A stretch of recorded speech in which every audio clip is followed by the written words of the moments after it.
긴급 뉴스. 이란과의 전쟁에도 불구하고 미국 트럼프 대통령의 지지율이 미국 마가 그룹 내에서 지지율 100%가 나왔다고 해 반트럼프 성향의 CNN조차도 이 소식을 보도하며 놀라움을 금치 못했다고 해 CNN 앵커는 트럼프의 지지층이 매우 강력하게 결속되어 있음을 강조했어.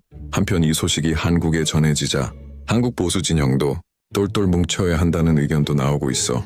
지지율 100%가 나온 트럼프. 정말 많은 생각이 드는데 여러분은 어떤 생각이 들어? 여러분 너무 놀랍지 않습니까?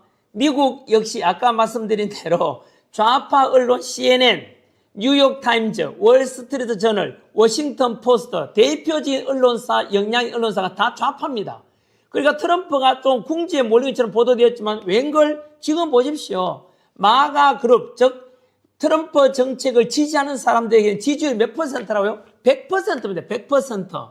예를 들면 우리 대한민국에 윤석열 대통령 지지하는 사람들을 물으면 뭐 당연히 윤어게인이 100% 되지 않겠습니까? 뭐 같은 맥락으로서 트럼프 대통령은 제가 볼 때 현대사 역사를, 세계의 역사를 바꾸고 있는 인물입니다. 지금 현재 트럼프 대통령은요, 긍정적으로 세계의 역사를 바꾸고 있는 분이죠.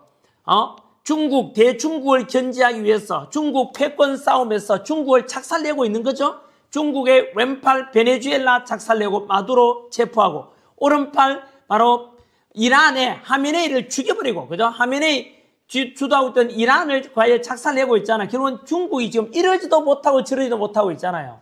그죠? 중국의 석유 수입이 다 막히고 있지 않습니까? 이런 걸 볼 때 저는 트럼프 대통령이 그 다음에는 어느 나라일까 궁금합니다. 그 후보에 멕시코와 쿠바 멕시코에 들어가 있던데요. 저는 바로 이메네이, 제메네이 누굽니까? 이두로. 아마 이재명이 그 다음 차례가 될 것이다. 희망사항이 아니고요. 이미 여러분 전환길 뉴스하고 가장 비슷한 게 아마 미국 정보국, 정보국에서 트럼프 대통령한테 보고되는 내용이 전환길 뉴스와 다르지 않을 겁니다. 이재명은 친중 반미 인물이고 이재명 지지하는 민노총, 더불어민주당 전부 다 중국과 북한과 한 통속 아닙니까? 전부 다 친중 좌파들 아닙니까? 반국가 세력들 아닙니까? 그래서 어제도 제가 뉴스에 보도해드렸지 않습니까? 미 의회에서 한국에 대한 보고서 올린 것이 발표되었는데 이재명은 아웃이라 하지 않습니까? 트럼프의 대외 정책과 이재명은 정반대되는 정치인이다. 미국의 보고서입니다.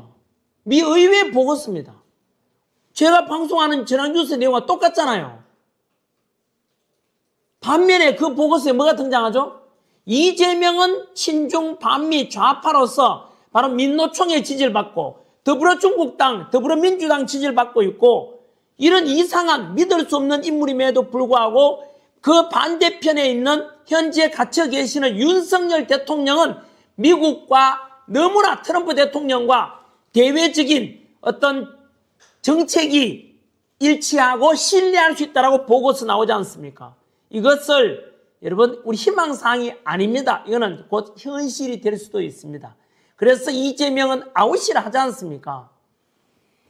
근거 없이 하는 이야기가 아닙니다. 혹시 전환길 뉴스에 늦게 오신 분, 제가 더불어민주당을 더불어중국당이라 하니까 야 좀 심한 거 아니야? 라고 하는데 여러분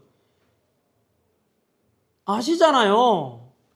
더불어민주당은 중국인에 대해서도 북한 사람처럼 간첩죄를 적용하자라고 하니까 더불어민주당은 반대하잖아요. 그리고 외국인 댓글 달 때 인터넷에서 국적 표기하자니까 더불어민주당 반대하잖아요. 왜 반대하죠? 그게 답변할 수 있으면 제가 더불어중국당이라고 라는 말을 빼겠습니다. 국가보안법 폐지하자 하지 않습니까? 여러분 뭡니까 이거? 더불어북한당 아닙니까? 이런 것을요, 전환길 뉴스에서 여러분들 보고 계시지만 트럼프 대통령도 정확히 이 사실을 알고 있다니까요. 우리보다 더 정확히 알고 있기 때문에 그래서 제가 이런 데 근거해서 이재명은 결국은 빠르면은 올 4월, 늦으면 6월 지방선거가 실시될 수 없을 수도 있다라고 미국에서 정보국에서 나오는 이야기 아닙니까?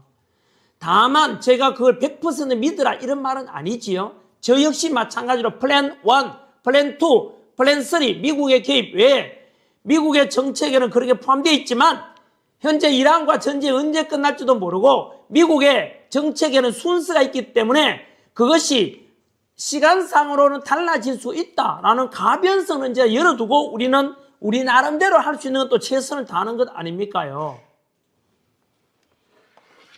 자, 그런 소식 전했고, 내친 김에 고든창 변호사, 아시죠? 제가 미국에 있을 때 같이 연설도 함께 여러 번 했기 때문에 개인적인 또 친분을 가지고 있는데, 고든창 변호사가, 고든창 트럼프 대통령의 신뢰를 받고 있는 대표적인 보수 인물이죠. 1-3번 영상, 고든창은 현재 대한민국 국회와 돌아가는 상황과 윤석열 대통령에 대해서 어떤 인식을 가지고 있는지 한번 전해 주십시오.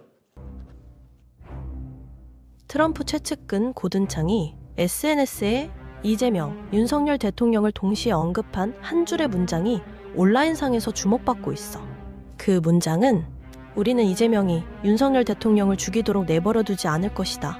보통 고든창의 화법은 이렇게까지는 직설적이지 않았는데 이런 식의 문장을 게시했다는 건 소름 돋는 일이라며 네티즌들은 강력하다, 이셀이 뭔가 하려는 건가?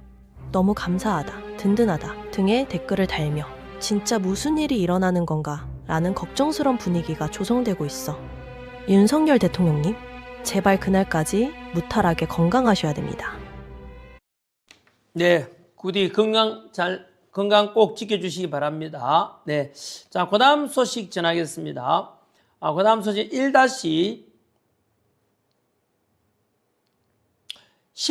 뉴스입니다. 1-10번, 아까 요거 전했네요. 1-11번 볼까요? 1-11번. 자, 미 국방부 내용이 뭡니까? 이란과의 전쟁 치고 있는 미국에 대해서 미국 예산 무려 300조. 와, 역시 미국은 천조국 맞습니다. 그죠?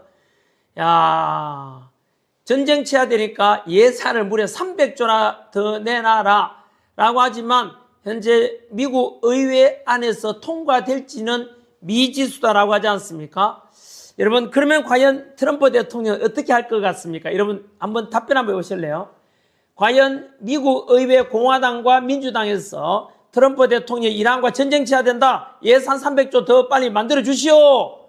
라고 트럼프 대통령이 미 의회에다가 요구했는데 의회에서는 통과 찬성을 그죠?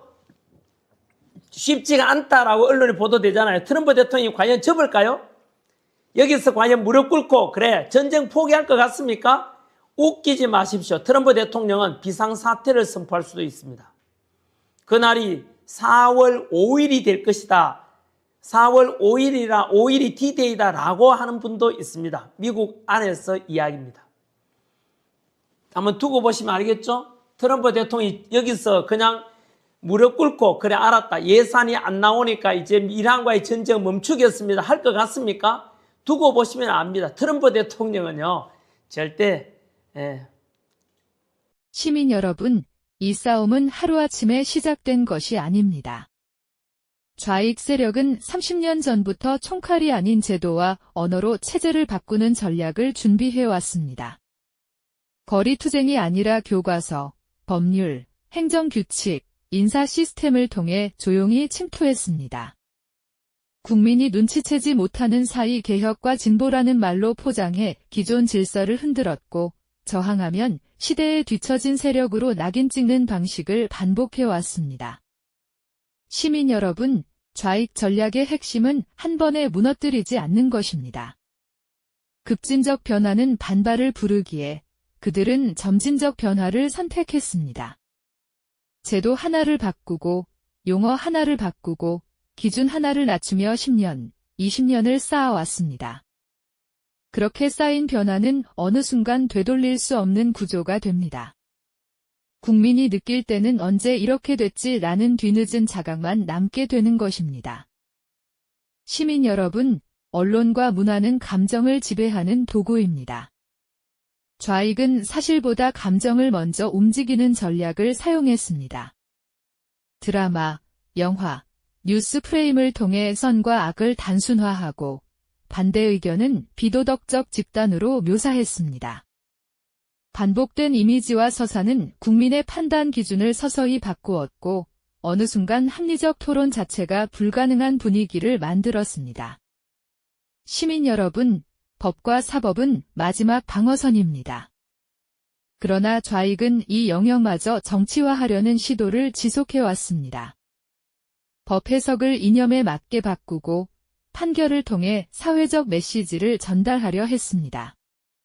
법이 정의의 기준이 아니라 투쟁의 수단이 될 때 국민은 보호받지 못하고 불안 속에 놓이게 됩니다. 체제의 균형이 무너지는 순간입니다. 시민 여러분, 경각심은 공포가 아니라 책임에서 나옵니다. 지금 필요한 것은 증오가 아니라 사실을 직시하는 용기입니다. 좌익이 30년을 준비했다면 시민도 지금부터 준비해야 합니다. 정보의 출처를 따지고 프레임을 의심하며 스스로 생각하는 힘을 회복해야 합니다. 이것이 체제전쟁에서 가장 강력한 무기입니다.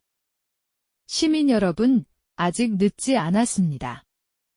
체제는 무너질 때보다 지켜낼 때 더 많은 노력이 필요합니다. 오늘 우리가 무엇을 보고 무엇에 분노하며 무엇을 선택하느냐가 다음 세대의 자유를 결정합니다. 이 싸움은 특정 진영의 문제가 아니라 대한민국의 미래를 지키는 문제입니다. 지금 깨어나지 않으면 내일은 선택권조차 사라질 수 있습니다.